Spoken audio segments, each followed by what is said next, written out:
스타워즈, 스페이스 오페라 장르의 대명사이며 할리우드 영화 역사상 가장 훌륭한 빌런을 가지고 있고 이제는 문화 수준으로 자리 잡은 영화이죠. 그러나 2012년에 디즈니가 스타워즈를 인수했으며 2015년부터 스타워즈 시퀄 3부작이 출발하게 됩니다. 그리고 2016년에는 스타워즈 영화상 최초로 스피노프작이 시작하게 되어 스타워즈 앤솔로지도 출발하게 됩니다. 그런데 디즈니가 새로운 스타워즈를 출발시키고 나서부터 공통점이 있는데요. 깨어난 포스가 개봉하고 나서, 라스트 제다이가 개봉하고 나서 솔로 스타워즈 스토리에 대해서 안 좋은 소식들이 들려올 때 바로 디즈니가 스타워즈를 망쳤다라는 말들이 있었다는 것입니다. 솔직히 저는 별로 신경 쓰지 않고 있었습니다. 왜냐하면 스타워즈 팬으로서 저런 말들을 귀에 담고 싶지 않았고 또 스타워즈 안티들이 하는 말인 줄 알았습니다. 하지만 앞에서도 말했듯이 깨어난 포스와 라스트 제다이를 보고 나서 솔로에 대한 안 좋은 소식들을 접했을 때는 제 생각이 흔들리기 시작했습니다. 그래서 제가 과연 디즈니가 스타워즈를 망쳤는가에 대해서 얘기하도록 하겠습니다.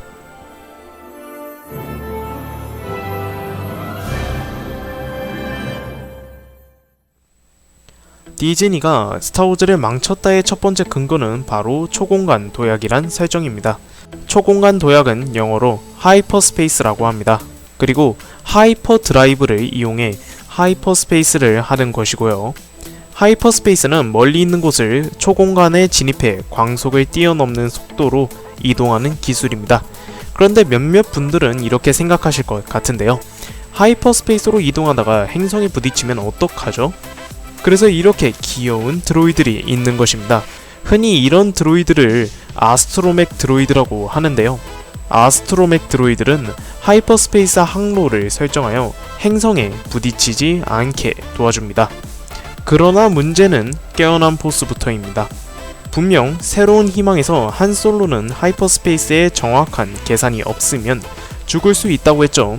그런데 정작 본인이 하이퍼스페이스 항로를 조종하여 안전하게 스타킬러 기지에 도착합니다.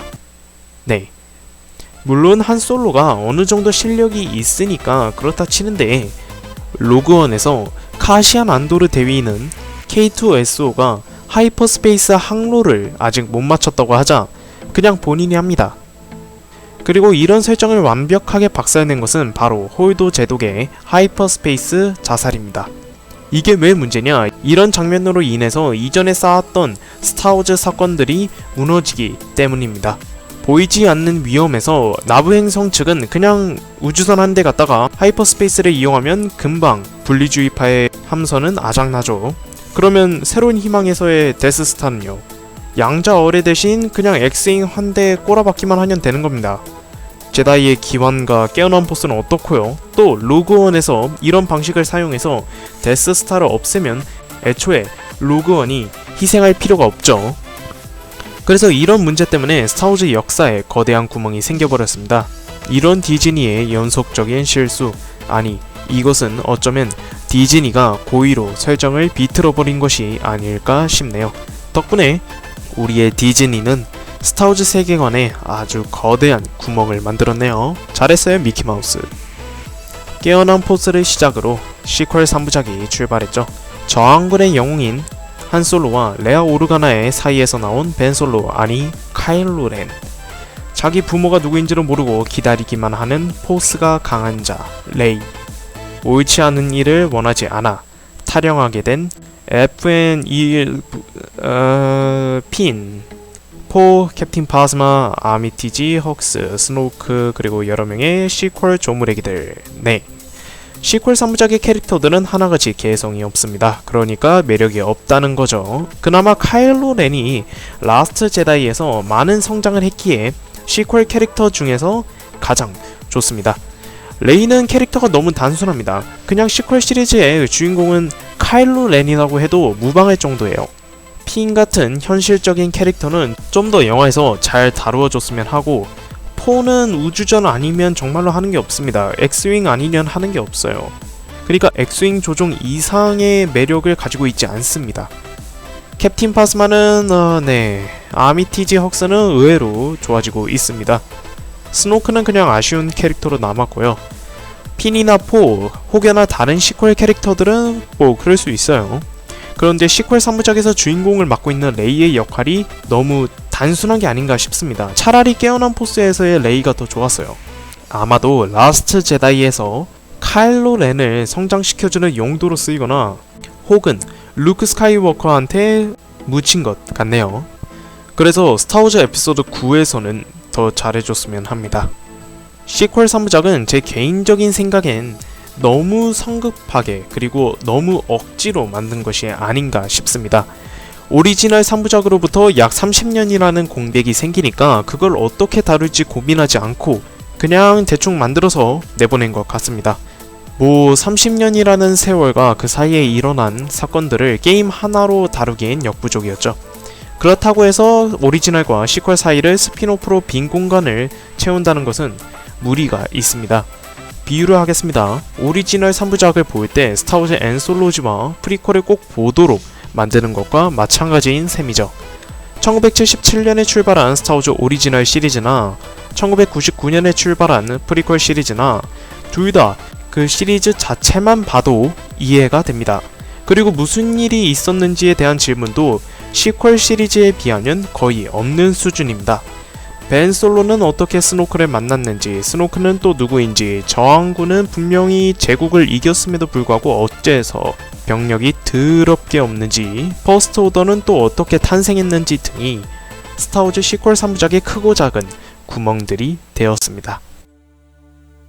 디즈니가 스타워즈를 망치지 않았다의 첫 번째 근거는 스타워즈 영화들에 대한 질문, 그러니까 시퀄 3부작이 시작하기 전에 존재했던 잔잔한 구멍들을 채워주는 영화들이 나오기 시작했다는 것입니다. 그 예로 1977년에 개봉한 새로운 희망을 볼 때이면 생각하던 게 있습니다. 바로 저 데스스타 설계도는 어디서 구했을까? 라는 질문이었죠. 그래서 그런 질문에 답하듯이 2016년에 로그원 스타워즈 스토리가 개봉했습니다. 그렇습니다. 로그원 같은 스피노프의 영화들이 스타워즈 세계관에 대한 질문들에 답을 해주는 셈이었죠.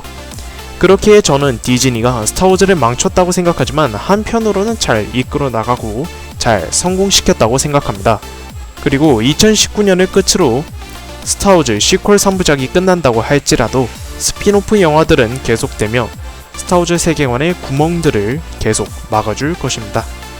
2017년에 개봉했던 라스트 제다이에서 가장 놀라웠던 것은 레이의 부모가 아무도 아니라는 것입니다. 즉, 스타워즈 시퀄 3부작의 주인공인 레이는 스카이워커 가문을 벗어나 새로운 방향으로 간다는 뜻입니다.